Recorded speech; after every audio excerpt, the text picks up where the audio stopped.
Hello and welcome to the Sweetest Little Life. I am so glad you're here. I am your host, Courtney Hanson. With each week, we will have exciting new guests to grow spiritually, develop personally, and learn how to step into our purpose authentically. Sit back, relax, and enjoy the next 30 minutes of connection with the mind, body, and spirit.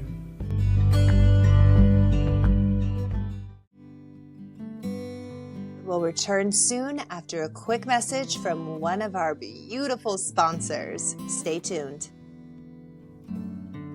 Experience fun and captivating readings with Janet Rae Orth. Intuitive readings are a safe and secure way to gain more insight into various parts of your life, whether it's decisions, changes.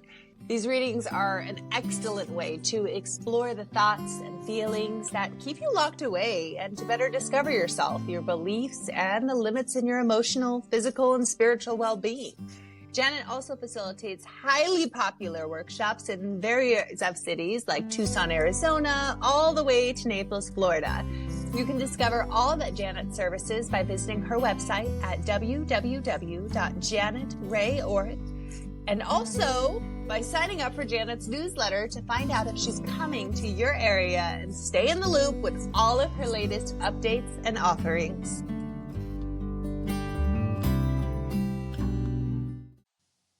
Janet, welcome to the Sweetest Little Life. I am so excited to record with you again. I know we had an episode before that got lost in the ethereals, so it just means that there's more goodness coming. How are you? Or better timing. Who knows? Yeah, I'm great. Yeah, no, this is super exciting to talk to you again, too. So I would love for you to tell your story to us, where you have been, where you are, where you're going. And then we have a really juicy topic today that I think the audience is going to love that we'll dive into in a minute. Well, I've been doing clairvoyant readings, intuitive readings for close to 30 years, somewhere around there. I'm kind of resisting doing the math, but it's been a long time. I was at Canyon Ranch. Now I'm at Miraval. I do things over the phone. I do lots of workshops, in person all over the country. I travel a lot, do my readings in different places. So, you can find me on Instagram, find out more about me on my website. But yeah, I do a lot of super fun things teaching about energy work and intuition and, how to live in our feeling bodies, which especially now is a little challenging. Right? Very much so. So Yeah. I know when we were talking off recording, we were discussing the full moon in Cancer that just happened on the 13th, and feelings are heightened right now in a big way, and relationships are struggling and the homes are struggling. And so what do you see as a theme lately with your clients on areas that are just, I like to look for patterns, if you will. Right. What do you see Right. right now collectively that we're like leaning into? Well, this is a new year, but this is a very profound new year because we also just had Pluto go into Aquarius. Mm-hmm. And Pluto is intense. Pluto, is about letting go. Pluto can be about darkness, so we're definitely kind of seeing the tail end of letting go of the old that we were in and getting ready for the new, which is exciting. But we're going through this kind of intense period right now with Mars is challenging Pluto. And then we had that full moon in Cancer, which has to do with home, emotions. And so everybody's emotions are heightened. Everybody feels a little threatened in their home, not just all the people who, are in California right now, but we're all kind of empathetically feeling that, and feeling that what would we do, so fear is kind of a pattern right now, right? Fear, anxiety, just again, all the fear that comes with uncertainty, that comes with letting go, if that makes any sense. Oh, Yeah. 100%. What are some things that people can be practicing at home to really release fear if they're stuck in that cycle where it's just get up and we're in this reaction phase all day versus being able to respond? It's like our nervous systems are out of whack. Well, no, you hit it when you said nervous system, because it's really about trying to regulate the nervous system, the emotional body right now, trying to really tune in, feel it, and calm it down. Because most of us are just running it, and it's like racquetball, just energy bouncing around inside of our body, right? And that just creates that anxiety and that fear, and then we're not thinking, we're overwhelmed. So we've got to calm the nervous system down, right? So everybody does that differently, pulling away, going inward, journal writing, meditation, but also like being in nature. This is a really Mm. good time to be outdoors with sunlight, fresh air. You know, nature's very restorative, and we've kind of gotten away from that in our culture. We're forgetting about the healing power of nature and the value of nature. But you know, if you look at all the countries that live a really long time, like Japan, they do their forest bathing, which essentially is just walking outside, you know, being in nature.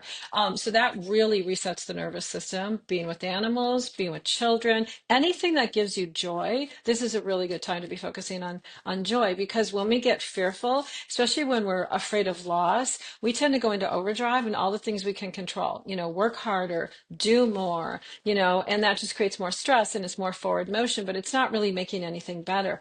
Pulling away from that intensity, you Mhm. know, calming down, you know, a fire. Oh, that's maybe not a good thing. I was thinking of fire, you know, with like a cup Yes. of tea or something, right? But, you know, but a candle, you know, just a quiet evening. Anything we can do to unplug right now is really important. Staying out of Unplug. conflict. Mm. Yeah. Yeah. I Hmm. felt called majorly the past month to really pull back in a lot of different areas. I think a lot of us too have this fear of letting people down, this fear of not being enough, right? Which comes from worthiness. And everything you're saying really aligns with that too. It's always interesting to me how worthiness and fear kind of walk these parallels because they're the opposite of love. Like, Well, and they're so tied together, and you're so right that we, you know, we feel like we need to do more instead of doing less constantly. We're programmed that way. mhm. We get messages in our culture, you know, our families, our school systems, you know, we get those external messages all the time growing up to do more and be more. But slowing down is really the answer, you know, really resetting the nervous system, but also really becoming in tune with your own nervous system to where you can really feel it so that, you know, just breathing, you know, certain mechanisms like that will slow it down. And recognizing when energy is running through your body that's not really yours, you know, that's just you reacting to other people's emotions or picking them up. Mm. How old were you when you started to realize that you felt other people's emotions? Like actually Oh gosh, cognitively knew.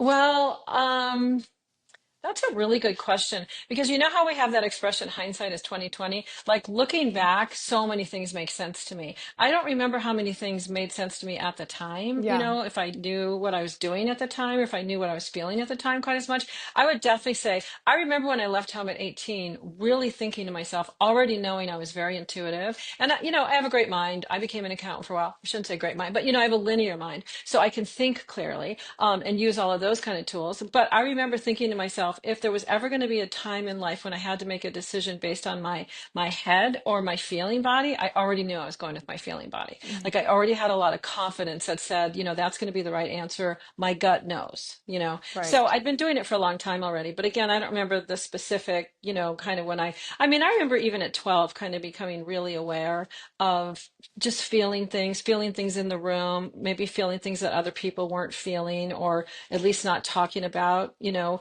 we kind of all react to it or respond to it, even if we don't recognize it. You know, we tighten up and, you know, we stop breathing, you know, if there's some tension in the room, or, you know, that expression, you know, you can tell when somebody's been fighting, Mm. you know, Yeah. we can all feel stuff like that. Yeah. Right. Um, And it affects us. Deeply. I'll never forget when I first got on my healing path, like really, really into it. I had no idea how much I would hold my breath, and I would consciously have to tell myself, like, "Oh my gosh, you breathe into your belly. Like, what are you doing?" Like, I just wasn't breathing for a minutes at a time.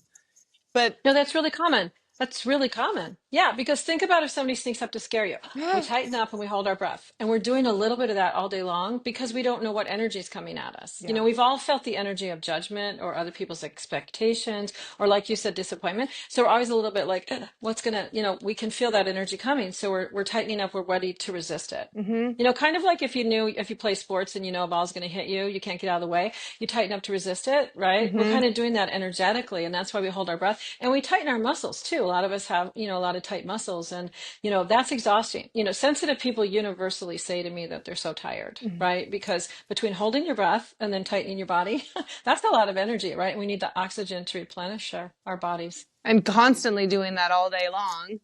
Isn't Yeah. forest bathing, that's prescribed from actual doctors in Japan, right? Well, it's part of their culture. I don't know if they prescribe it. They might now, but it's been part of their culture historically forever that they forest bathe, that Yeah. they walk in nature. I just saw something that they actually write prescriptions for it for anxiety. Like they will not give you anything until you've done forest bathing X amount of time. Then they'll get you off work to do the forest bathing, which I was like, are we not doing this? Well, think about any time you've been in nature, whether it's, just walking in the woods or being by water, right? That just the air, right? And the fresh air and, we get more oxygen because we're usually walking and slowing down and being more present. The light, the vitamin D, all Mm. of it, the trees, I really think trees and nature and water, they all kind of absorb energy for us, right? So we can decompress and really let go of some of that stuff. But think about any time you've ever been out there, you always feel better afterwards. Nobody comes back and goes, wow, I feel terrible. I wish I would have Nobody done that. does. Yeah, right. Nobody ever says that. We always feel better. Yeah. One Hmm. of the things I think, as far as in the home, it's contagious when our nervous system is balanced and we're in that space of being calm and responsive. It trickles out to the people around us. Like, someone has a bad day at work, they come home, the husband's stressed, the wife is stressed, and they are going off, and the kids are all, and everyone's on eggshells. What do you Right. think for programming for us as individuals? If we have a bad day, what would be your suggestion to pivot out of that right now with all of the transits happening astrologically, and also like how it's affecting us on our day to day? Right. Well, we have to take a minute, literally. Like if you work, if you're out of the home and you're coming home and you realize that your nervous system is really wound tight, take a moment before you walk in. Maybe drive around the block, maybe take a walk, maybe do something else before you walk in. Conversely, if you're in the house, right, and it's the same way, there's just a high level of tension, go in the backyard, go outside, do something different, step away. We never stop doing in our culture, so we really never take that moment. But that's the main thing, is to recognize already, like, the energy is accelerating in my tension instead of, decreasing. So if we interact with somebody when we're on that acceleration, it's just going to be worse. That's when it becomes conflict. Yeah. Hmm. I think the veil has felt a lot thinner too lately. Have you felt that? Yeah, yeah, it feels like something very deep and very transformative. Like this isn't just a regular new year or No. change of seasons or, I mean, we've all gone full moon, we've gone through all of these things before. This seems very different. Mm-hmm. This just, and I mean, again, Pluto moving into Aquarius is huge. If you look historically, whenever Pluto's done that before, big, big cultural shifts and attitudes and beliefs and, priorities and everything changes a lot. Even government changes a lot typically.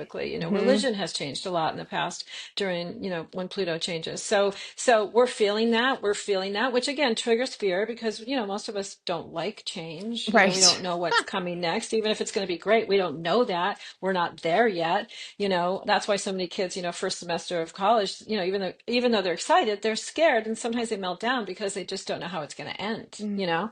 So we're in the same kind of place emotionally, but I feel like it's also very exciting, because it just feels to me like after we get past this sort of hump, it's going to be really good. That's just my intuitive sense. Right. What And about you? feel like their veil is so thin right now, and I think that there's like this call for, I don't want to say, I do want to say, I think there's this call for play more so than ever right now too, on That's so just, funny because that is exactly what I've been noticing and feeling like we need to okay, play. this Yeah, makes me feel no, so much more seriously. normal. I had a talk with someone the other day. This is why I was in my head saying this, because they're like, well, tell me how trauma and play off of each other. And I was like, well, you can't have one without the other, because in trauma, we forget to play. Like, we have to learn how to Exactly. play, because that's joy Exactly. and that's Exactly. being free. And lately, Right. especially with my children, I've noticed I'm like, I don't play with you anymore. Like, I need to play more. Like, I have forgotten how to play and be fun because I'm so serious all the time. Right. That, it's funny. I just did a reading this morning, and that was like the whole theme of the whole reading too, was play, because that is the answer right now. Mm-hmm. And if you look at animals, animals are such great teachers. Doesn't matter if it's wild horses, dogs, cats, if they've been fed, if the whole family or herd or flock is back together, we lived another day, so to speak, then it's time to play. Like even old dogs play, old cats play, horses play, they play every single day, Yeah. It's only humans humans that kind of forget that play is really important, So yeah, that's it. And as things are getting more intense, we need that more because that's what balances it, So play, laughter, joy. yeah. And when we get that stick up our ass and we forget how to play, what do you suggest to naturally, organically, whatever word you want to use, come out of that regiment autopilot that we fall into? And it's crazy because I think we all struggle with this. We get into this hustle culture, this autopilot of just go, go, go. And every day looks the exact same. And we go home and we doom scroll and the play is gone, or our days off. We're so tired. Like you were saying, you just want to sleep and rest and recharge. Well, one of the key words you said there was autopilot. And that's another thing I talk about a lot because we are on autopilot. So we've got a lot of routines, right? And that's the first thing I say is change your routines. Like even if you normally get up and you have coffee and you look at your phone and then you get dressed, just get up, get dressed before you have coffee, look at your phone. Like changing every little thing. It doesn't have to be dramatic, like I'm going to stop working and stay home, right? But just changing everything. If you normally, have eggs for breakfast, right? Try something different because having to make those choices of doing it differently, that order doing it differently, you have to become present to make those choices, right? Yeah. So it brings you back into present. And then you notice, like when I drive to work, there's always an eagle sitting on the telephone pole. He's there every single day. I never noticed him. You know what I mean? Like because you're present and you're engaging again, you see things, right? And it gets exciting, and then we get inspired. But when we're on autopilot, we're just like that horse that knows the trail. We're not even thinking, looking, doing. We're just walking with our head down on the trail. Yeah. For Mm-hmm. play, what do you suggest for adults to, would it be like a mundane thing that would be really accessible for them? Would it be like coloring? Would it be playing outside? Would it be going for the walk? Like what would be your top few things that you would suggest to get people in that space to Well, have well, fun?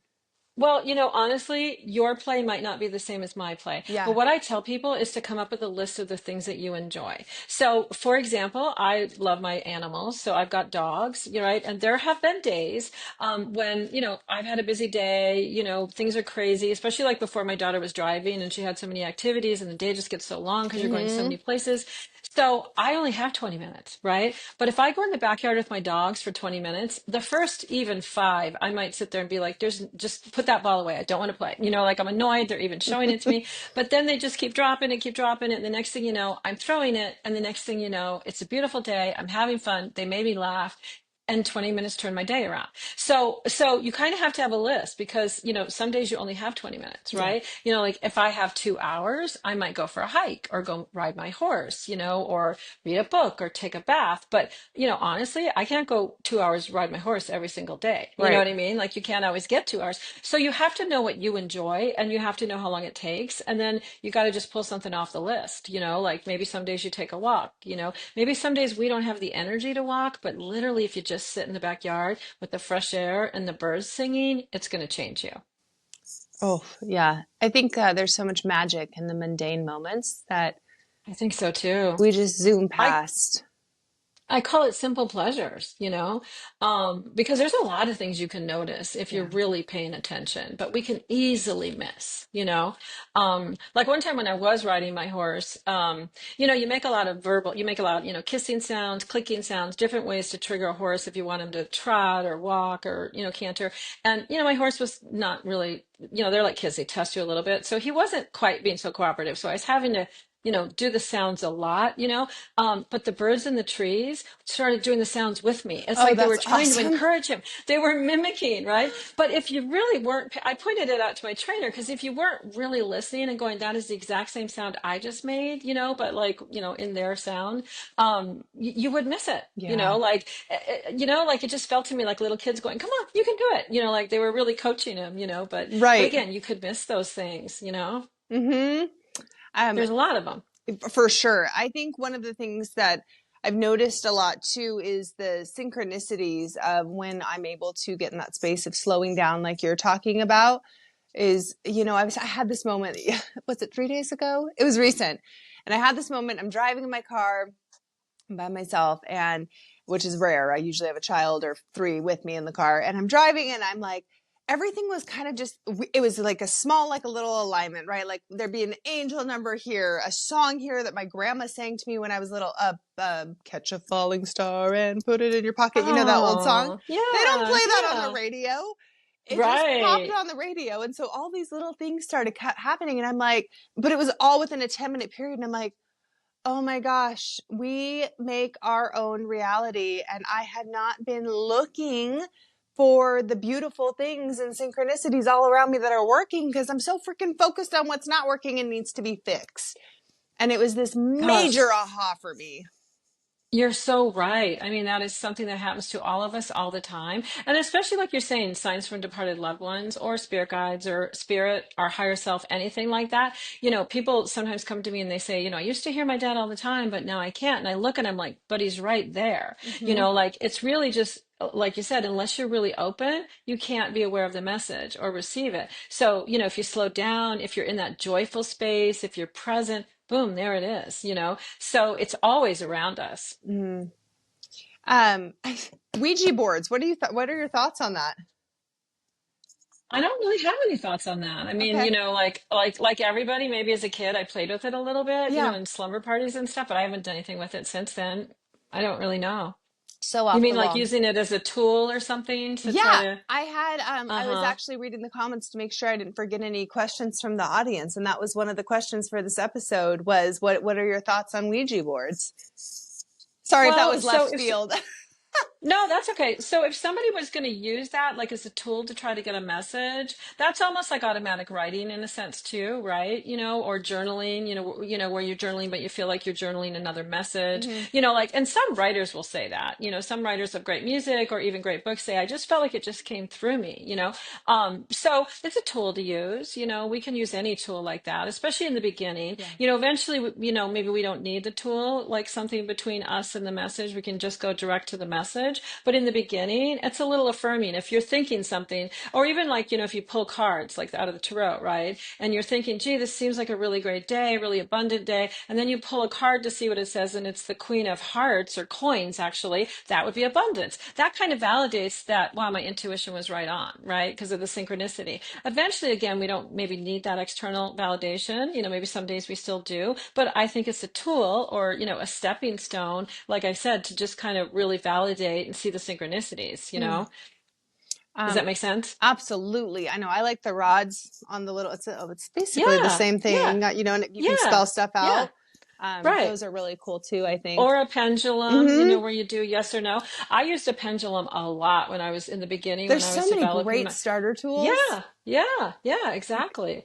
Trying to think of You what know, else. and I mean, they've been around forever because they are helpful. I know there's so much Yeah, taboo around it, but like anything, I mean, it's intention behind it. yeah, like anything, right?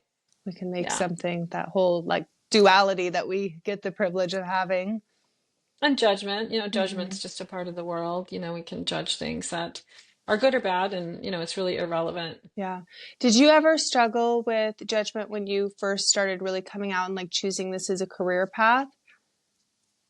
No, I think, you know, I was in my mid 30, early to mid 30s, so I wasn't like really young. You know, I think I'd already kind of grown a little bit to where I could, I guess I was in my early 30s. Where I kind of knew who I was and I was a little bit more comfortable with it, but I still did have some family members, you know, because I'm from the Midwest and a very religious family who weren't sure Mm, what I was doing. You know, the irony now is that they're all so comfortable with it, and now that they really understand it better, that it's really just about feeling senses and awareness, and you know, God and spirit are still part of it. You know, they tell me all the time, like, I think I do that too. Like, it really does run in my family. But again, it's the judgments, it's the value judgments that people assign to it, you right. know, in the beginning. So no, I think I've been kind of fortunate that way, but you know, maybe because my family already went through a lot of changes, like divorces and things, you know, that kind of stirred up the pot of everybody's judgment.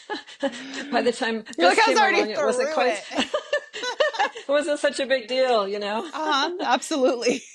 I love that. Um, as far as coming into, you said something a minute ago about connection with source, God, spirituality, whatever you want to call it, whoever is Right. listening.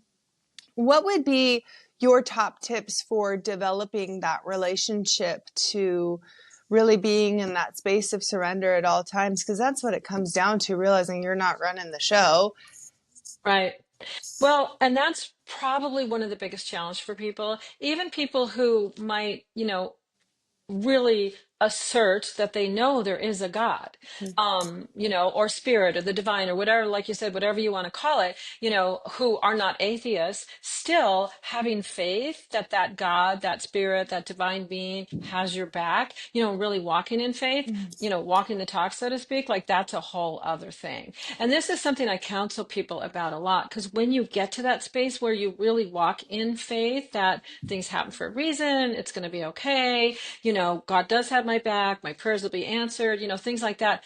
Wow, like that's just a whole other world to live in that space. That's when you can be happy, in bad times, right? Like that's when you can, laugh and cry at a funeral, so to speak, right? Like you can kind of have all the emotions at the same time. It's a lot more comforting when you get there, but especially for our culture that we are doers, we are individuals, we drive our own path, Mm-hmm. right? It's hard, it's almost like it's a letting go, and it's hard to let go. And it's letting go, but that doesn't mean that we're not still purposeful or direction oriented or, intentional. Yes. We just, you know what I mean? Like, so but when you get there, it's a really good place to be. Did you But it know takes when you got practice. there? Like, were you like, I've I, arrived? Yeah, but I had to work on it consciously, I'll be honest, and I did struggle with it, and I did have to really work on it. And I did kind of have to get myself to a place where I would ask myself questions like, what would it be like if I knew this was going to be okay? Like the burning bush, like what if a note just came down from God right in front of me that said, Janet, don't worry. It's going to be fine. And somehow I knew that was from God, right? And I believed it was from, like, because first of all, your mind would be like, burning bush, forget it, right? But let's just say, you know what I mean? Like I would pretend like how would I feel? Like literally, remember I said earlier, it's all about the nervous system and really Yes. how the body feels. I would be like, how would I feel if I really knew this was going to be okay? How would I walk through my day? How would I talk to people? Because a lot of times if we're worried about something, do I have enough money? Am I getting the job? Whatever, is it Mm, going to work out? We're carrying that with us every place we go. right. If you knew it was going to be okay. Like, so that's part of how I did it was I would just start asking myself questions like that and really try to think about what would the answer look like or feel like in my body. Yeah. Because it really is about getting your body to feel things are okay. It's all okay.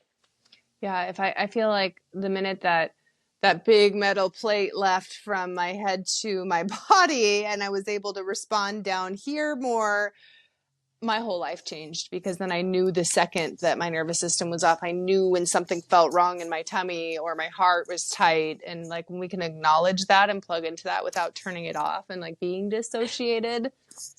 Absolutely. And here's the thing too, like when you get past that stage where you're just in reactive mode or re-experiencing past trauma, to where you're really feeling what's going on in the moment. This is the thing I tell people all the time. Your body will tell you what to do if you really listen to it. Like the first thing I do when I get up in the morning before I even get out of bed, I just feel my body. I Mm-hmm. really check in and I go, even while I'm sleeping here, was I taking deep breaths? Is my body relaxed? Was I all tight and crunched up and now I kind of have a pain? I was holding my breath. I really check in, because if everything's fine, I know it's fine in my life. Yeah. If I wake up a little tight, a little tense, then I'm like, okay, I'm feeling something. It's my pack, my herd, my flock. I'm going to have to go see what it is. Is my daughter okay? Is my dad okay? Is everything okay at work? You can feel it in your body, but we feel so much all the time when we're just in anxiety that we don't get the real messages that are important.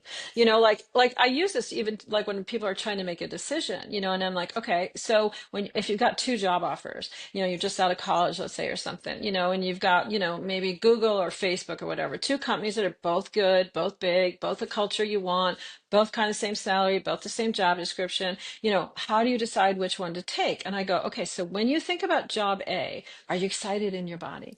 Like, are you excited? Because we're going to dismiss that right away and go, well, I Mm-hmm. got a job offer right out of college, so of course I'm excited. No, that's an answer. But when you think about job B, are you excited? But you're like, but the commute is 20 minutes longer. I'm Mm. like, it's not the commute. Your body's telling you. You see what I'm saying? Like you Yes. got to feel it, like the answer is there. And that's that like gray area that we have to learn individually to decipher to be able to let spirit lead us in whatever decisions we are making. Right. So we got to learn how our body talks to us, what it feels like when it's happy, what it feels like when it's giving us a message, what it feels like when it's telling us no. And the more we feel it, the more we'll recognize what that feeling means. That makes a lot of sense. I've never heard it Mm-hmm. put like that. That was really beautiful the way that you broke that down. Thank you. Yeah, you're welcome. So I would love to do a little challenge for the month with just where the energy is at, and it being 2025 and a new year. Well, I know the pagan new year starts in April. So for those listening, however you celebrate it, but it being this transit with Pluto will go with that direction. What are top 3 things for challenges that you would like to challenge the audience to do this month in order to start shifting into a different way of being and routine? So I think it's really important to have goals, because it's like riding a wave, right? Like if you're on the top of the wave, you got to have the balance go or what, or maybe a better analogy is, because I used to sail. If you're sailing, like I used to sail in the Bay Area, San Francisco, right? And so if you're sailing, you still have to have a place that you're tacking towards, that you're navigating towards. Even if you're not going to dock there, you navigate towards it until you're, and then you navigate another way. So you've got to have a direction. So I think especially with all this new beginning energy with us, it's really important to go, what do I want? And let's be clear, that doesn't just mean career goals.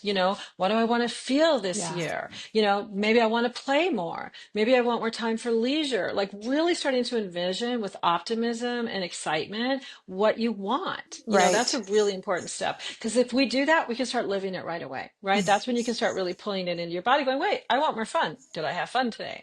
Like you have that navigation point, that you can check yourself against all the time. So I think that's really, really important. And then again, just taking time. There's no rush, like we can feel the energy of change coming. And so I think, especially like, did you notice at the end of last year, like maybe even from June on, everybody, and like Christmas came so fast, everybody was like, Everything wow, is this year just fast. flew by. That's Yes. because we were feeling there's change coming. So it makes us want to speed up, like we're going to miss the wave. We won't catch it. Mm-hmm. We can slow down, And days like, have been fast.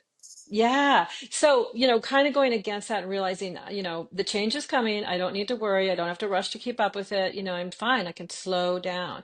Then we really enjoy the moment. And I really think this is going to be a great year. So if we can enjoy the moment, that's my biggest challenge, it would be to say, enjoy the moment, really try to find every moment and be present in it. Oh, that's a Like you good said one. earlier, those simple pleasures, really recognizing them. Mm-hmm. Yeah. Do you do words Yeah. of the year? Like, do you pick a word? I don't, but I know tons of people do, Yeah. and I think it's a great idea. And it's really interesting because often people who call me, regularly for readings, whether that's, quarterly or annually or, monthly or, they will share with me, during times like their birthday or the new year, what their word is. And it's really interesting how it really does coincide with the energy that I see in their space. Yeah. So I think it's great to set a word because it sets your intention and it kind of validates what you're feeling. Mm-hmm. Can the Yeah. open public book with you for readings, or is it Absolutely. okay? No, you can go to my website, janetrayorth.com. You can schedule it right there. Okay. I do them over the phone. I've been doing them over the phone forever. Some people like Zoom, it doesn't really matter if I see people or not, or if I'm just listening to them because, the way that I tune in, it doesn't matter. So yeah, you can just book me right there. Follow me on Instagram, Yeah. yeah, sign up for my newsletter, keep in touch with me because sometimes I'm coming to different cities too. I know. I still really want you to come here and do something. I'm going to Yeah, I do know. a list in our show notes too of where everyone can get in touch with you, get a reading. It's a great, beautiful time to get a reading because of the energy that's circulating right now. And thank you for pivoting with me too today on the topic. I was so excited. I was sitting meditating for a hot minute before we hopped on, and I was just like, yeah, this is a thing. Like, we need to talk about the thing that's right here. It's huge. It's really big, it's a lot of transformation going on and, a lot of change. And so we're all right there. Yes. Well, thank you so much, Janet, for your time today and Thank for you. rescheduling with me a billion times from this baby. Oh, it was so fun to talk to you. And yeah, I'm really happy about you and the baby. Thank you so much. We'll be in touch soon about Okay, hopefully that workshop that you can come to. we'll do it. It'll be fun. Okay, bye.